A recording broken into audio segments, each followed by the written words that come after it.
Jovens, obra bem importante para o tempo que temos vivido. Nós estamos tratando mais uma vez, então, do Advento.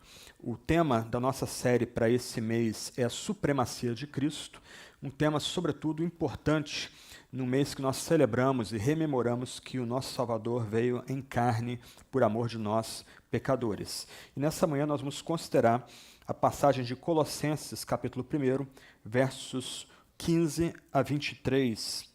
A carta de Paulo aos Colossenses, capítulo 1, versos 15 a 23. Vocês têm o texto na íntegra no boletim.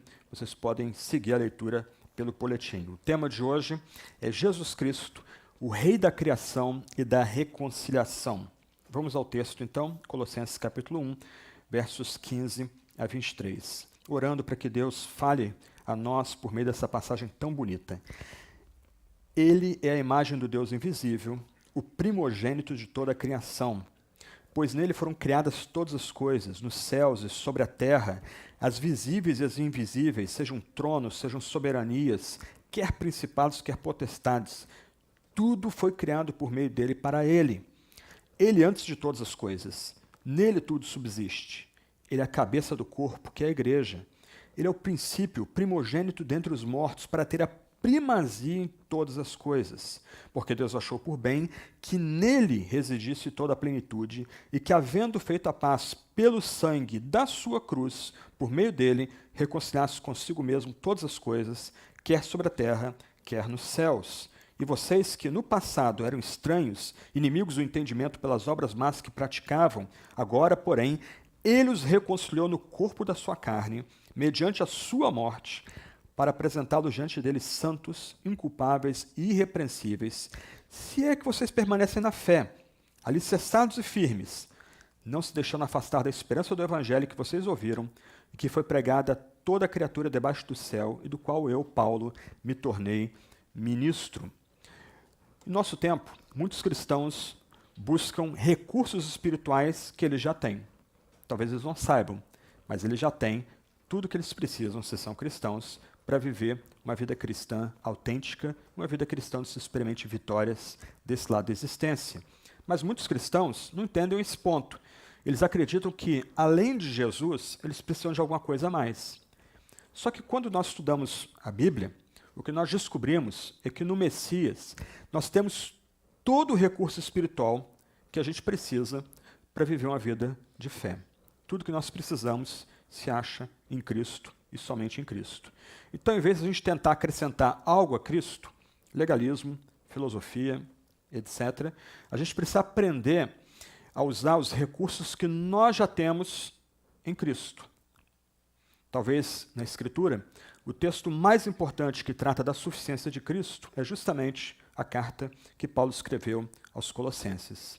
Paulo escreveu que esses crentes, como a gente vê nos versos 4 e 5 desse primeiro capítulo, já tinham fé, amor, esperança. Paulo os elogia por causa dessas virtudes, mas eles estavam sendo confundidos por uma heresia que justamente negava a suficiência de Cristo. Eles criam em Cristo, mas essa heresia que circulava ao redor da igreja, talvez tenha entrado até mesmo na igreja em Colossos, os seduzia para não confiar somente em Cristo, não buscar somente em Cristo tudo que eles precisavam para ter uma vida de fé, uma vida cristã autêntica, mas os seduziam para que eles dividissem Cristo com outras fontes de fé, amor e esperança. A gente não sabe a natureza exata da heresia aos Colossos, a gente fica aqui meio no escuro, porque Paulo não gastou tempo definindo a heresia, ele também não menciona os líderes dessa heresia, mas, do outro lado, a preocupação de Paulo nessa epístola foi refutar essa heresia que roubava de Cristo a sua suprema exclusividade, mostrando que ainda que os crentes em Colossos tivessem fé, esperança e amor, eles ainda tinham um conceito inadequado, um conceito pequeno, errôneo, a respeito da pessoa e da obra de Cristo. Então, o que Paulo faz em toda a epístola? Ele vai colocar diante dos crentes em Colossos, e de nós também hoje, Cristo. E Paulo vai destacar que Cristo é aquele que, por meio de tudo, foi criado. Cristo é o único Salvador. Cristo tem preeminência como Deus mesmo. Cristo é o cabeça da igreja. E Cristo, esse é o ponto principal, é suficiente para satisfazer todas as necessidades humanas. Para parafrasear o Antigo Testamento, a gente não precisa cavar outras cisternas rotas que não retêm água. Cristo é o nosso único poço de água e ele nos satisfaz completamente. E o que Paulo vai argumentar na passagem que temos diante de nós é que a gente não precisa buscar satisfação em nenhuma outra fonte que não o nosso Salvador Jesus, que é o Rei da criação e da reconciliação. Em outras palavras, irmãos e irmãs, o que Paulo está colocando diante de nós aqui é que a melhor defesa contra a heresia não é nem tanto ficar estudando heresia e quebrando a cabeça com heresia, mas a melhor defesa contra essas heresias, que volta e meia falam à igreja, é compreender corretamente quem é Cristo à luz do testemunho da Sagrada Escritura. Nos versos 13 e 14, Paulo trata da humanidade fora de Cristo. Ele vai destacar que a humanidade sem Cristo vivia sob o poder das trevas.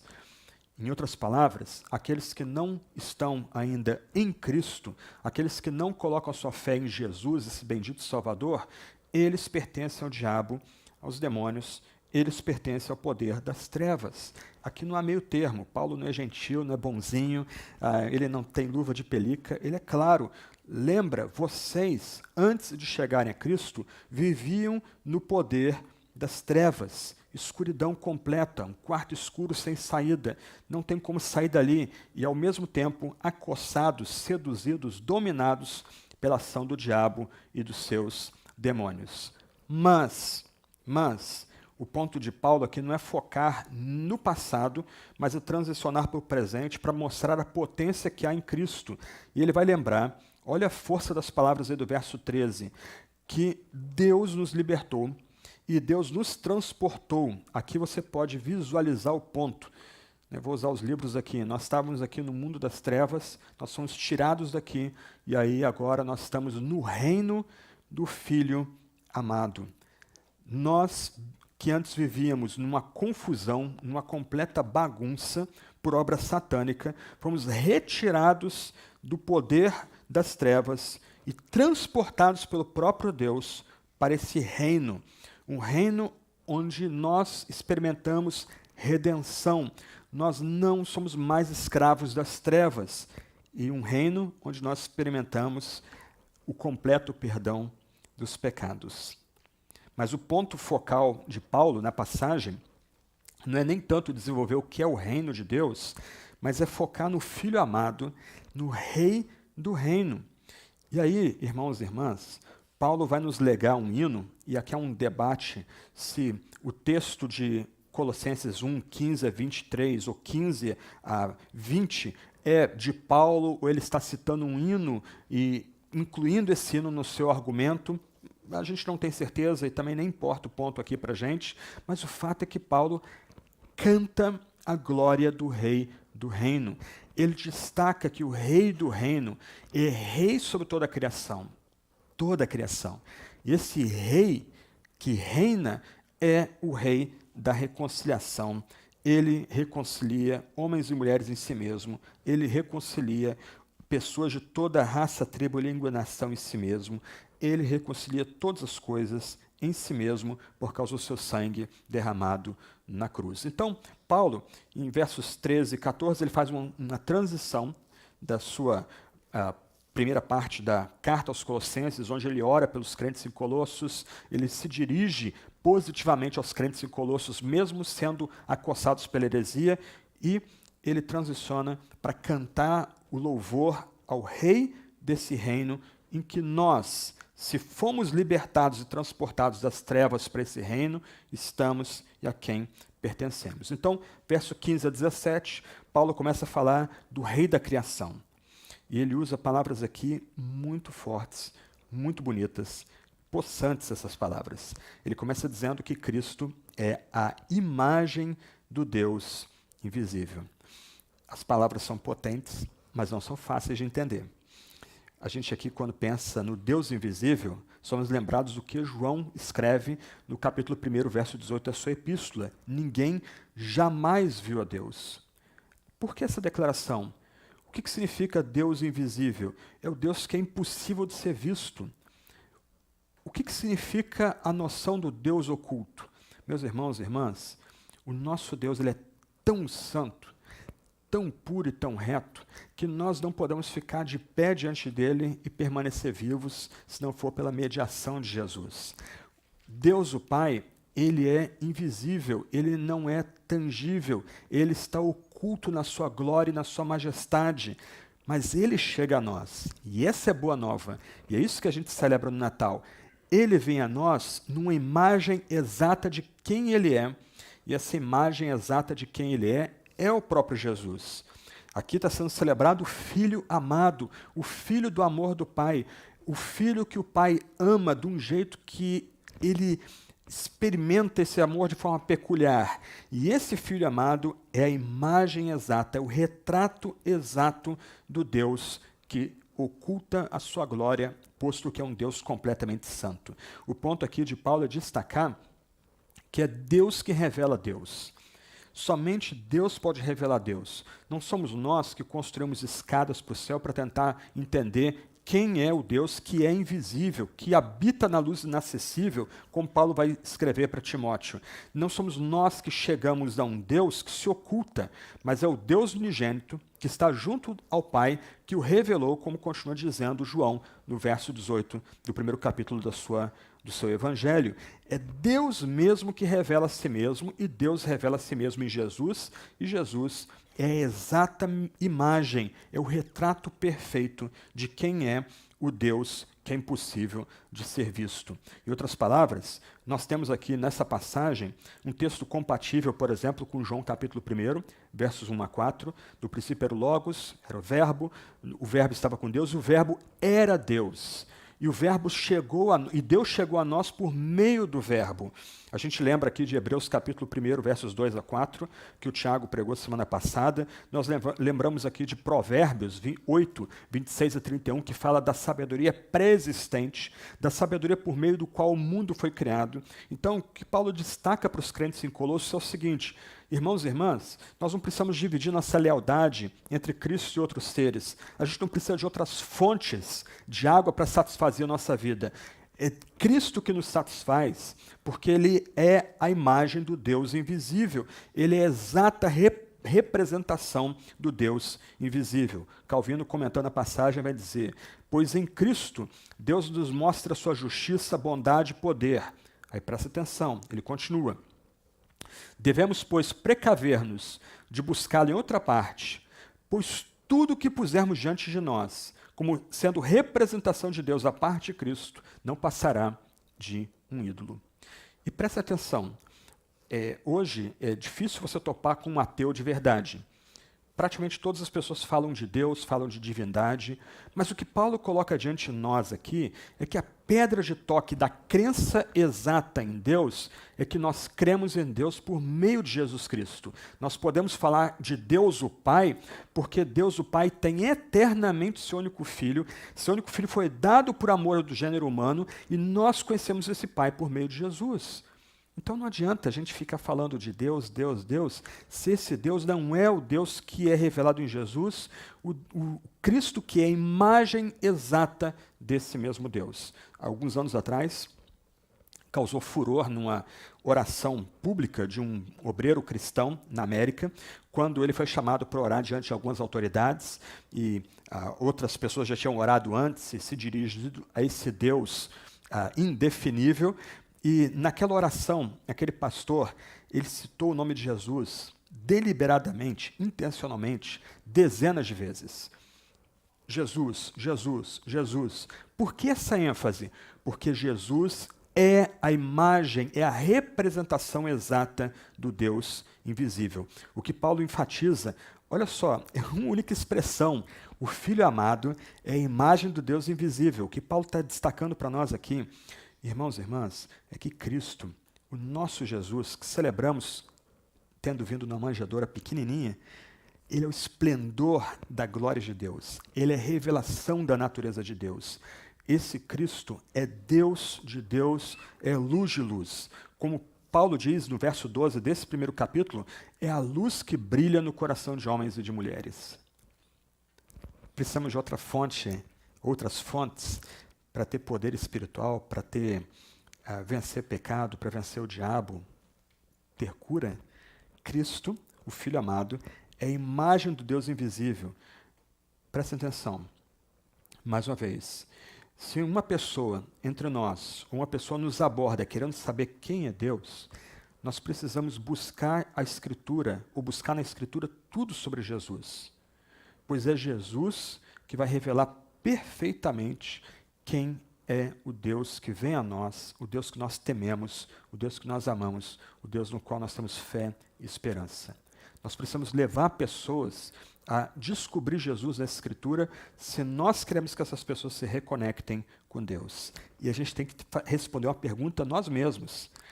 Nós temos firmado nossa fé somente nesse Cristo, que é a imagem do Deus invisível? É nele que nós temos colocado nossa confiança? É nele que nós desconfiamos em fé e esperança? Você crê em Jesus como aquele que é a imagem do Deus invisível? Você descansa em Jesus como a imagem do Deus invisível? Mas Paulo continua cantando. Esse Filho amado, que é a imagem do Deus invisível, é o primogênito de toda a criação. A ideia aqui não é que Cristo é o primeiro filho. No Antigo Testamento, primogênito tem alguns significados mais amplos.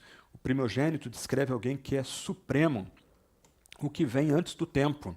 Primogênito no Antigo Testamento é alguém que tem um lugar especial do amor do pai. O primogênito é o herdeiro principal dos bens deixados. Isso que envolve o significado de primogênito do Antigo Testamento. É mais do que simplesmente ser o primeiro filho. A palavra enfatiza, então, aqui em Colossenses, a ideia de Cristo ser o herdeiro da criação de Deus. Deus cria por meio de Cristo e entrega a criação a Cristo. Ele é o primogênito como principal herdeiro da família, conforme o costume judaico, como está no Antigo Testamento, Êxodo 4, 22, Deuteronômio 21, 17, Salmo 89, verso 27. Mas o título, primogênito de toda a criação, tem um significado até mais profundo aqui. O que Paulo quer enfatizar é que Cristo, que é a imagem exata do Deus invisível, é o primogênito de toda a criação. Em outras palavras, esse que é a imagem exata do Deus invisível, ele tem toda a supremacia sobre a criação. Ele tem prioridade, ele é superior a toda a criação. Em outras palavras, o Paulo está destacando aqui que Jesus é pré-existente, ele sempre existiu com Deus. E a gente aqui está no limiar do mistério, centro do mistério da nossa fé. Deus sempre teve o seu Filho. Nunca houve um tempo que o Pai não fosse Pai. Antes, Deus, o Deus invisível, sempre existiu como Pai. E ele sempre teve o Filho eterno diante de si. E esse Filho eterno é que é o primogênito de toda a criação. Ele tem a supremacia, a prioridade, o poder, a superioridade sobre toda a criação. Em outras palavras, é destacado que Cristo é tanto anterior à criação, ele existia antes da criação, como também ele é supremo sobre toda a criação. Deus chama a existência por meio do Filho, e Deus entrega ao Filho essa existência, toda a criação. O nosso Salvador, então, não é um Salvador abaixo do Pai. Não, o nosso Salvador, que é a imagem do Pai, ele tem igualdade com o Pai. Ele sempre existiu com o Pai. E numa parceria de amor, o Pai que cria, por meio do Filho, entrega ao Filho toda a criação, suscitando em nós admiração, espanto, choque, porque o nosso Salvador não é só aquele que perdoa pecados, como a gente vai ver daqui a pouco, mas é alguém que é supremo, é Senhor de toda a existência e de toda a criação.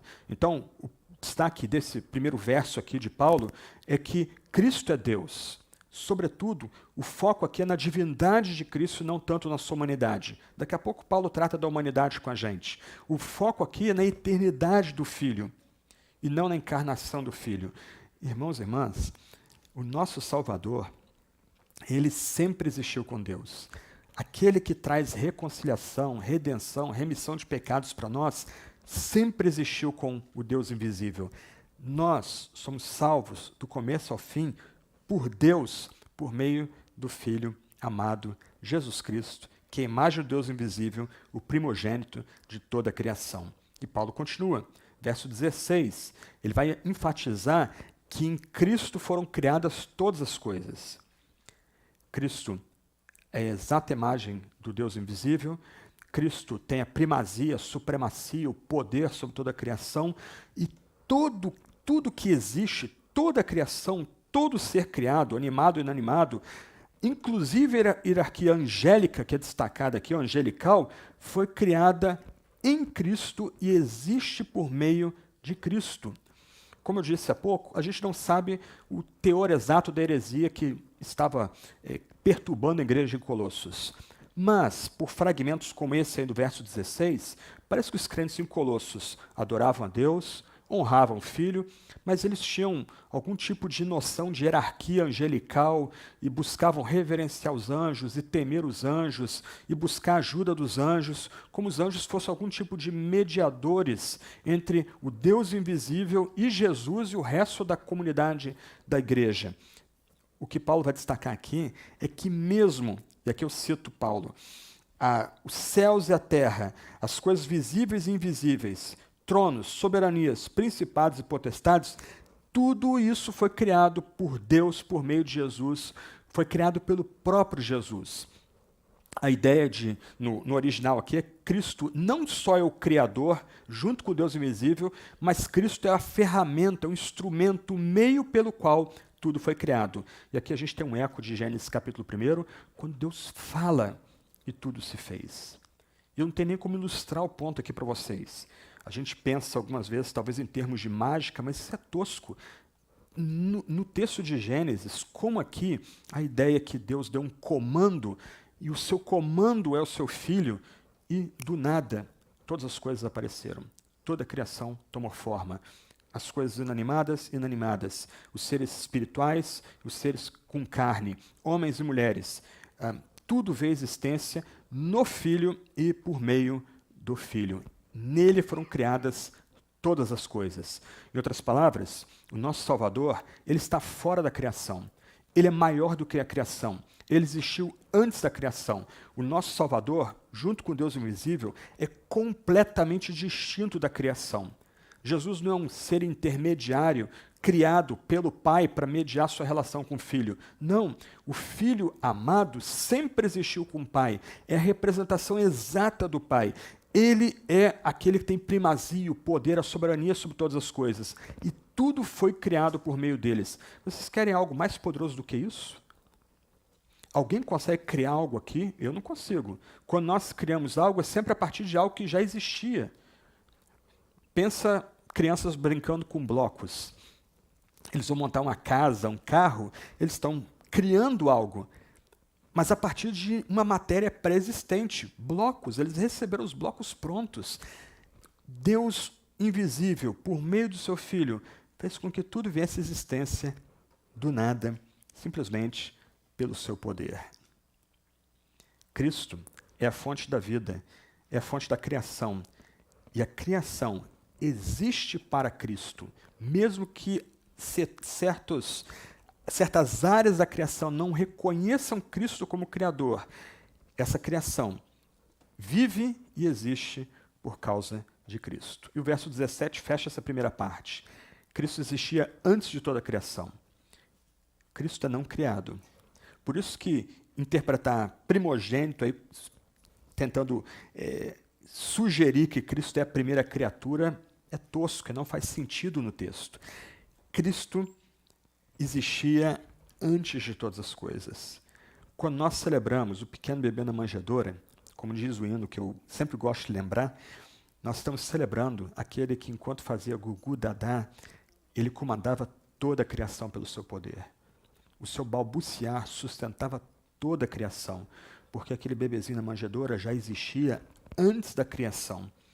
Porque aquele bebê pequeno na manjedoura, a união da carne com a divindade, já existia eternamente com seu amado Pai, em comunhão eterna, em comunicação de amor desde toda a eternidade. Esse, no qual é antes de todas as coisas, é também aquele que sustenta o universo. a palavra universo, como também a palavra universidade, são palavras que surgiram no ambiente cristão. A ideia é que há um centro de coesão para todas as coisas. A criação tem algum tipo de coesão interna, algum tipo de ordem na criação. Daí, universo. Os saberes, os conhecimentos têm algum tipo de coesão, têm algum tipo de ordem. Daí, universidade. No meio da diversidade de saberes, há uma união. Em Cristo, então, nós temos aí o propósito maior do universo. Cristo é o princípio unificador da vida.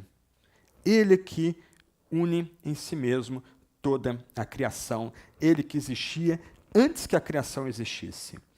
Alguns pontos aqui para nós refletirmos e avançarmos. Todas as pessoas, quer reconheçam ou não, estão em dívida com o Senhor Jesus como Criador e sustentador.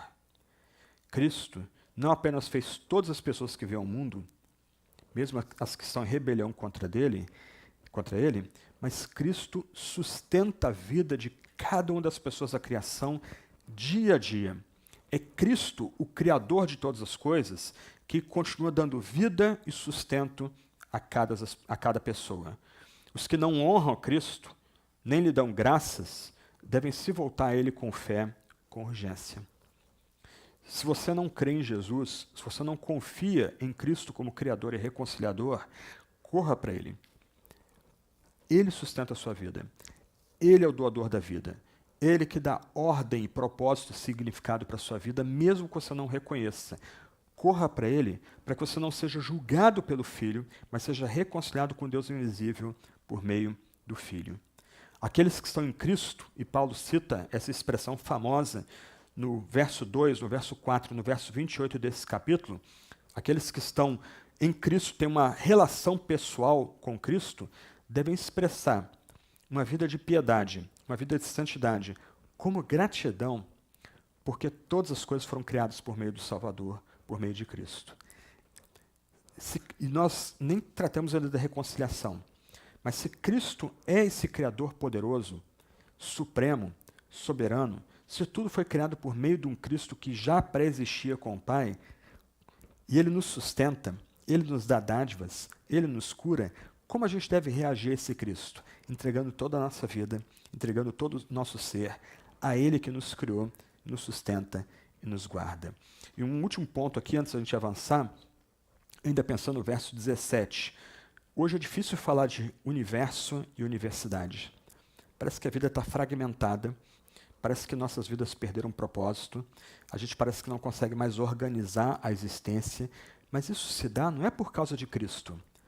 Apesar da nossa impiedade, incredulidade, infidelidade, apesar da falta de fé em Jesus, há um princípio organizador na criação. Cristo permanece supremo sobre toda a criação, sobre todo o universo. O mundo parece fragmentado para a gente porque nós não temos de fato fé em Cristo.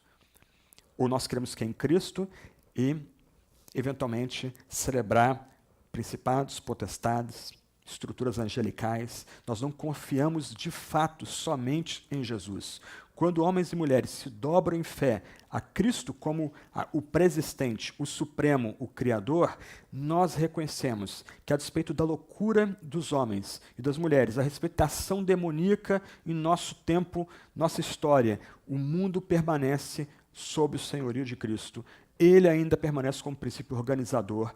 Nós estamos presos entre tempos, mas haverá um momento que ele virá para reorganizar a criação, expulsar todo o pecado, doença, morte, o diabo e seus demônios nessa nova criação que ele mesmo trará. E aí a gente chega à segunda parte, versos 18 a 20, que é o clímax desse hino. Ele tratou do significado cósmico do Filho como ser eterno, criador, e agora passa a tratar do relacionamento desse Filho amado com a igreja e sua obra de reconciliação. Paulo começa a falar aqui da igreja, verso 18, como o corpo. Cristo, o Filho amado, é o cabeça, a igreja é o corpo. Presta atenção, a igreja não é a união entre nós aqui. A igreja é a igreja porque nós estamos unidos a esse Cristo supremo, ele sendo a cabeça e nós sendo parte desse corpo. Ele é a cabeça, nós somos o corpo, a igreja é o corpo. Em outras palavras, Paulo destaca aqui que esse Cristo, que é o Criador Supremo, cheio de glória, a imagem do Deus invisível, também reina especialmente sobre a igreja. Ele dirige e nutre a igreja, porque ele é o cabeça e nós somos o corpo, nós somos membros uns dos outros, mas estamos ligados não a nós mesmos, mas a Cristo como cabeça. Ele é a cabeça do corpo, o corpo é a igreja. Aqui a gente lembra de uma frase famosa de Agostinho, em que nós somos o Cristo total. Ele é a cabeça, nós somos o corpo. Nós, em alguma medida, me perdoe a ousadia aqui, somos a extensão desse Salvador cósmico, desse Criador poderoso para o mundo, para homens e mulheres que ainda não reconhecem como Salvador. Ele é a cabeça. Ele é a cabeça. Nós, a igreja, somos o corpo. E aí Paulo continua. E aqui a gente começa a entrar no cerne dessa passagem. Esse Cristo, Filho amado, a imagem do Deus invisível, primogênito de toda a criação, no qual tudo foi criado, que existia antes de toda a criação, no qual tudo é sustentado, ele é o primogênito dentre os mortos. Ele foi o primeiro dentre os mortos. Ele recebe esse destaque. Ele ressuscitou. Irmãos e irmãs, ao reconhecermos Cristo como nosso Criador, estarmos debaixo da potente reconciliação que Cristo opera entre nós e o Deus invisível, nós começamos a experimentar os poderes do mundo vindouro. Nos últimos 2 anos, nós temos lutado com doença, com morte, com divisões entre nós, mas isso não vai ser nada comparado quando Cristo, o reconciliador, que já ressuscitou, voltar em glória. Mas o ponto aqui de Paulo é que nós já experimentamos em nós mesmos esses poderes do mundo vindouro se estamos em Cristo. Nós já temos a garantia que nós venceremos com Cristo a morte. Nós ressuscitaremos o corpo. E num tempo como esse que temos passado, essa é uma das grandes mensagens da fé cristã. Cristo é o primogênito entre os mortos. Ele abriu o caminho para a gente. Da mesma forma como ele ressuscitou, nós ressuscitaremos. O que isso significa? Não significa que o céu vai ser um lugar com gelo seco e impessoal, que a gente não tem memória, que a gente não tem lembrança, a gente não é tangível. O que o texto de fato significa é que Cristo sendo a primícia dentre aqueles que morreram, nós ressuscitaremos também junto com ele. Nós os tocaremos, nós teremos nossas cicatrizes, nós seremos ressuscitados, nós reencontraremos aqueles que nós amávamos e que morreram, e se morreram com Cristo, eles serão ressuscitados para nós os banquetearmos por toda a eternidade. O Senhor do universo, que é Jesus, ele ressuscitou, e nós temos nele a garantia que ressuscitaremos dentre os mortos também. E nenhum outro credo, nenhuma religião ensina algo tão potente como isso. A nossa morte não é o fim, é o começo, na verdade, marca o início de uma nova etapa da nossa existência. Se nós estamos com Cristo, se nós já fomos reconciliados com Ele, se nós estamos em Cristo, nós temos a esperança que a morte é um sono. E uma hora nós vamos despertar e reencontrar os nossos amados juntamente com Cristo, num grande banquete, porque ele é o primogênito dentre os mortos. Ele é aquele que tem a plenitude. E essa é uma palavrinha que aparece muito na Bíblia, mas muito rica de significado. Pode significar que em Cristo há a totalidade dos poderes e atributos divinos, já que ele é a imagem exata do Deus invisível.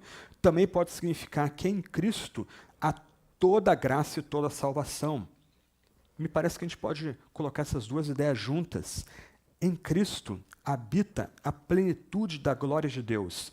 Em Cristo, que é a representação exata do Deus que se oculta, do Deus imortal e invisível, nós temos em Cristo todos os poderes e todos os atributos divinos. Cristo curou, Cristo alimentou, Cristo ressuscitou, Cristo perdoou pecados, Cristo morreu, Cristo ressuscitou. Quer algo mais poderoso do que isso? Mas tudo isso foi feito para o benefício de homens e mulheres pecadores, para oferecer a homens e mulheres pecadores graça, e salvação poderosa. Então, foi da vontade de Deus, do Deus que se oculta por causa dos nossos pecados, se revelar no Filho como exata imagem desse Deus, oferecendo para nós a plenitude que há no próprio Filho. E aí o verso 20 é literalmente o clímax dessa passagem. É o ponto alto desse texto, se ele é um hino. O Filho amado, preexistente, poderoso, o Filho amado que existia com seu Pai desde antes da existência da criação, o Filho amado que existia antes mesmo da criação ser chamada existência, o Filho amado por meio do qual tudo foi criado e tudo é sustentado, e toda a criação é sustentada e organizada, esse Filho amado assumiu a natureza humana. E nós celebramos isso nessa época do Natal. Ele se tornou carne, como eu e como vocês. Para quê? Olha o verso 20. Para nos reconciliar e nos trazer paz pelo sangue da sua cruz. Aquele pequeno bebezinho na manjedoura que nós celebramos nessa época, ele vem não para nos entreter, não apenas para nos deixar chocados ou sem saber como reagir àquele pequeno bebê na manjedoura. Aquele bebê pequeno na manjedoura, que é o Deus encarnado, que é o Deus feito carne, ele veio para crescer, para se desenvolver, para ensinar, para expulsar demônios, para curar, mas ele veio, sobretudo, para morrer na cruz. Eu imagino que isso deve ter ferido profundamente o coração da sua mamãe quando ela começou a perceber para que vinha esse grande Messias, esse poderoso Messias que é Jesus, que é o Deus que salva. Ele veio para nos reconciliar, para fazer a paz entre o Deus invisível, imortal, poderoso e nós que vivíamos em trevas. Nós que éramos servos do diabo e seus demônios. Nós que éramos pecadores. Cristo veio para fazer essa obra de reconciliação. Antes nós estávamos em guerra. Antes nós estávamos em luta com o Deus invisível. Se nós pudéssemos, a gente mataria esse Deus invisível, removeria ele do trono, debocharia do cadáver desse Deus e celebraríamos a nossa suposta onipotência. Nós estávamos em luta, em combate aberto com esse Deus invisível. E sem merecer, esse Deus invisível envia o seu Filho amado, o Filho do seu amor, por meio do qual tudo foi criado, para na sua carne, no seu sangue, no seu sacrifício na cruz, nos reintroduzir na família divina, nos tornar filhos e filhas amados por meio de Jesus e por meio da sua reconciliação de sangue, sacrifício feito, sacrifício real, nos dá paz. E paz aqui é mais do que ausência de guerra. Essa é uma palavrinha que a gente já tem enfatizado em outros sermões, a ideia do shalom. Isso dá a ideia de relacionamentos renovados e restaurados com Deus e entre nós. A ideia de paz aqui comunica a ideia de vitória sobre o mal. O diabo não tem mais poder sobre nós. Paulo vai trabalhar isso em Colossenses capítulo 2. Na cruz, presta atenção, gente, a fraqueza de Deus é que destrói o poder satânico. A fraqueza de Deus é mais poderosa do que o diabo e todos os seus demônios juntos. Em Colossenses capítulo 2, Paulo vai dizer que na cruz, esse que nos reconcilia, esse que é o Criador e que nos reconcilia consigo mesmo, ele despojou o diabo e seus demônios, os arrastou no seu desfile da vitória. A imagem aqui é militar, vem do mundo romano. O general, o cônsul, abre o desfile de vitória, ele venceu os bárbaros na fronteira do império, ele vem celebrando ali naquela biga, ele vem com a coroa de louros em cima da cabeça, que não toca a cabeça dele, para enfatizar a transitoriedade da vitória dele. Um escravo carrega aquela coroa, dizendo, olha, você é mortal, você é mortal. Tudo enfatizando que aquela vitória na fronteira, por mais espetacular que tenha sido, foi transitória. Aí vem os soldados marchando atrás, todos bem paramentados, capacetes brilhando, escudos polidos, as armas, e lá no final vem os derrotados, humilhados, alguns deles nus, e no final vem o líder bárbaro para receber uivos, apupos, gente jogando comida estragada, o que for, lá atrás. Paulo pega essa imagem e coloca ela de pernas para o ar. Na fraqueza de Deus em Cristo, no momento mais doloroso da encarnação, na reconciliação na carne e no seu sangue, o diabo foi completamente vencido e derrotado. Na cruz, não na ressurreição, na cruz, no sacrifício do nosso Salvador, havendo feito a paz, pelo sangue da sua cruz. O texto aqui enfatiza a real humanidade de Jesus. O Jesus Deus, o Deus de Deus, o Jesus que é o Deus Filho, que sempre existiu com Deus invisível, Deus o Pai, ele assumiu a nossa natureza humana. Porque sem assumir nossa natureza humana real, completa, a gente não teria esperança nenhuma de redenção. Porque nós continuamos humanos. Então, Cristo precisa assumir o que nós somos para que a gente se torne aquilo que Ele é. Então, Ele assume a nossa natureza humana e morre na cruz. Ele se entrega na cruz, no seu sangue derramado, para que haja triunfo sobre o mal, para que haja paz entre a gente, para que paz seja derramada sobre a gente, para que prosperidade, bênçãos sejam derramadas sobre a gente. Nós já experimentamos paz aqui e agora, por meio do sacrifício do Salvador na cruz. Nós reconhecemos que somente Cristo é a cabeça do corpo e da igreja. Lembra, os colossenses eram tentados a dividir sua fé e sua lealdade entre Cristo, poderes angelicais, filosofia, ascetismo. Eles foram confrontados e nós também. Nós reconhecemos que Cristo é o nosso único cabeça.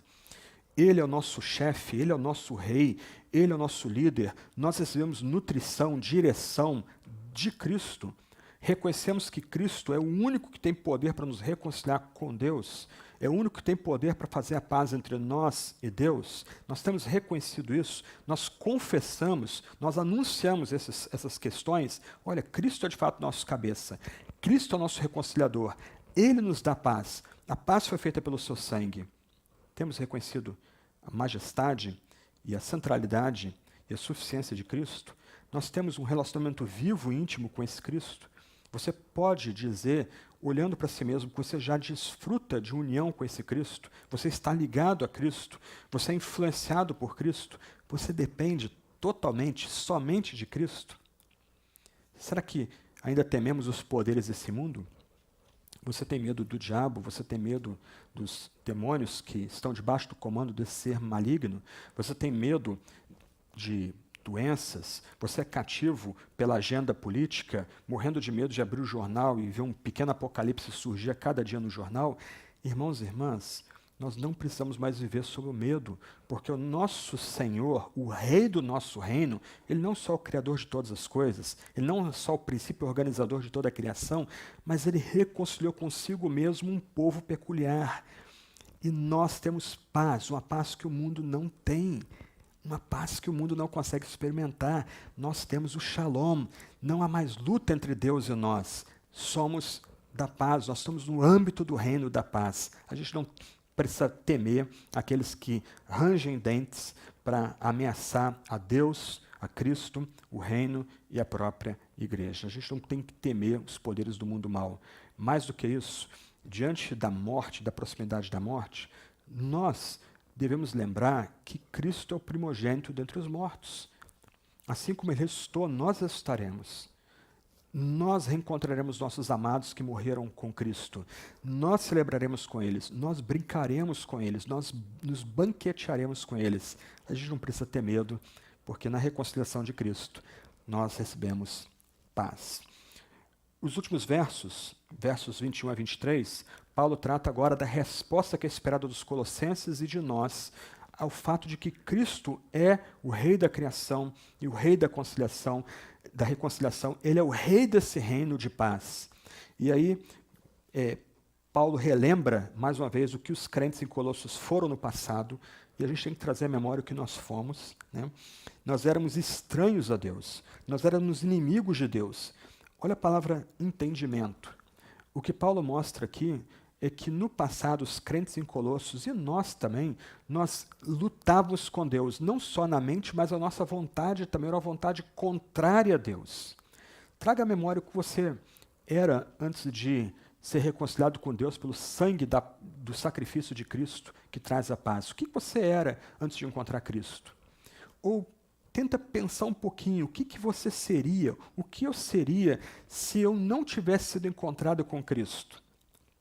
Estranhos, inimigos, praticavam obras más. Agora, porém, olha que bonito isso aí.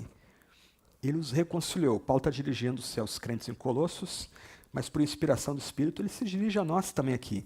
Ele nos reconciliou no corpo da sua carne, mediante a sua morte. Deus invadiu a história. Deus assumiu a nossa história. Ele veio num pequeno bebê na manjedoura, que cresceu em estatura e graça diante de Deus e dos homens. E sem pecado, morreu no meu lugar e no seu lugar. Morreu em nosso favor. Ele que não tinha pecado, morreu no lugar de pecadores e de transgressores. Morreu no lugar de inimigos, aquele que era amado por Deus. Olha que transição. Nós éramos, agora somos. Você experimenta essa transição? Você já tem experimentado essa transição? E mais uma vez, aqui a gente não deve se medir com ninguém que está ao nosso lado. Meça-se consigo mesmo. Quem você era ontem diante de Deus? Quem você é hoje diante de Deus? Se você é da fé, se você já prova esse poder da reconciliação que vem de Cristo, busque olhar na sua vida avanços. Antes nós éramos estranhos, antes éramos inimigos, agora somos reconciliados. Para quê? Olha que bonito o final do verso 22. Para Cristo nos apresentar ao Pai no dia da sua segunda vinda, e Ele virá. Olha as palavras aí. Como santos, inculpáveis e irrepreensíveis. Em outro contexto, essas três palavras são resumidas no conceito de justificação. Mas o que Paulo está dizendo, presta atenção, é que se nós fomos reconciliados com Deus em Cristo, no corpo da sua carne, mediante a sua morte, quando Cristo voltar em glória, a despeito de nossas lutas, imperfeições, nossas quedas pontuais, o fato de algumas vezes sermos seduzidos pelo diabo e cometermos obras más, Cristo vai nos colocar diante de Deus, nós que somos o seu corpo, Ele é o nosso cabeça, Ele vai nos colocar diante de Deus. Presta atenção, como homens e mulheres completamente santos. Ele vai nos colocar diante de Deus como se nós nunca tivéssemos cometido pecado. Ele vai nos colocar diante de Deus como homens e mulheres sem culpa, inculpáveis. E Ele vai nos colocar diante desse Deus invisível, poderoso, mas real, como homens e mulheres sem falta e sem mancha. Não sou eu que faço isso, não é um sacerdote que faz isso. É o próprio Cristo, Criador e Reconciliador, que faz isso com a gente, se nós estamos ligados a Ele. Imagino que alguns de nós aqui têm dramas de consciência na hora de dormir, lutem aí com pecados, falhas, escolhas torpes ou bizonhas ou insensatas, mas presta atenção, se você está em Cristo, você está sendo preparado aqui e agora para se apresentar diante do Deus invisível, do Deus poderoso, como um homem, uma mulher totalmente santo, totalmente inculpável e irrepreensível. Você conhece algum outro credo, alguma religião, ideologia política que ensine algo tão bonito como isso? Isso significa, meu irmão, minha irmã, que você pode dormir hoje à noite, invocando o nome de Jesus, e dormir com a consciência totalmente em paz. O diabo não vai te acusar mais, o seu coração, a sua consciência não te acusam mais, o mundo não pode te acusar mais, porque você está em Cristo, já prova os poderes da reconciliação e da paz que vem do sacrifício de Jesus. Você está sendo preparado para se apresentar diante de Deus como santo, inculpável e irrepreensível. Se nós estamos perseverando na fé e na esperança. Paulo levanta um ponto aqui, no verso 23, e a gente encerra aqui. Como é que nós reconhecemos que nós já temos Cristo como nosso Rei, nosso reconciliador, e que nós estamos nesse âmbito do reino do Filho amado, e que nós já temos paz, e que nós estamos sendo preparados para sermos apresentados diante de Deus como santos, inculpáveis e irrepreensíveis? Se nós permanecemos, aqui a gente tem que olhar para nosso próprio coração. Por isso que nessa terceira parte, Paulo está aplicando os 2 primeiros pontos aos crentes em Colossos e a nós aqui. Como vocês sabem que vocês já estão no âmbito do reinado soberano de Cristo sobre a criação e a reconciliação? Se nós permanecemos na fé e na esperança que vem do Evangelho. Nós temos perseverado nesse ensino. Dia a dia nós buscamos renovar nossa fé e nossa esperança no Evangelho que nos foi pregado, nessa boa nova, e aqui é boa nova de fato. Nós estamos presos de um problema que a gente não tem como resolver. Deus resolveu esse problema para a gente e resolveu totalmente em Jesus. Nós temos perseverado nesse ensino dia a dia. Dia a dia nossa fé tem crescido, nossa esperança tem crescido em Deus e no Filho. Essa é uma prova importante para nós aqui. E nós precisamos correr para Deus para buscar respostas a essas questões. Porque nós não podemos cometer o auto-engano aqui. Achar que está tudo bem com a gente. Nós estamos aqui frequentando a igreja, usufruindo dos hinos e das orações e da prédica, mas nós ainda não somos, de fato, reconciliados com Deus por meio de Jesus. E a prova de que nós somos reconciliados é que nós caminhamos dia a dia em fé, em confiança e esperança, sabendo que a vitória já veio e que a vitória virá. Nós reconhecemos que o Evangelho é a verdade suprema e verdadeira que vem de Deus. E Paulo requer isso da gente aqui, que a gente que ouviu o Evangelho permaneça na fé e na esperança que vem desse Evangelho. A gente reconhece que o Evangelho é a única boa nova de Deus para nós. Ela é uma verdade suprema dada para Deus a nós. Nós temos perseverado na fé e na esperança. Dia a dia nós temos renovado em Deus e Cristo nossa fé e nossa esperança. Nós podemos olhar a nossa vida e mesmo com lutas e percalços e tentações, a gente consegue perceber que a nossa fé e esperança não só é diligente, mas é crescente também. E conectando com a ideia maior da passagem, nós conhecemos, nós experimentamos a potente obra de Cristo em nosso favor e nosso lugar. Nós participamos dessa obra. Semana passada tivemos ceia, nós nos alimentamos do corpo e da carne, ou do corpo e do sangue do nosso Salvador. Nós, mais do que comer, nós experimentamos o poder dessa obra salvadora de Cristo em nosso favor, em nosso lugar. Nós recebemos os benefícios da obra de Cristo. Irmãos e irmãs, o que Paulo destaca aqui, e nós celebramos nesse mês, é que em Cristo nós temos completa salvação. Em Cristo nós temos completo perdão. Em Cristo nós temos completa vitória.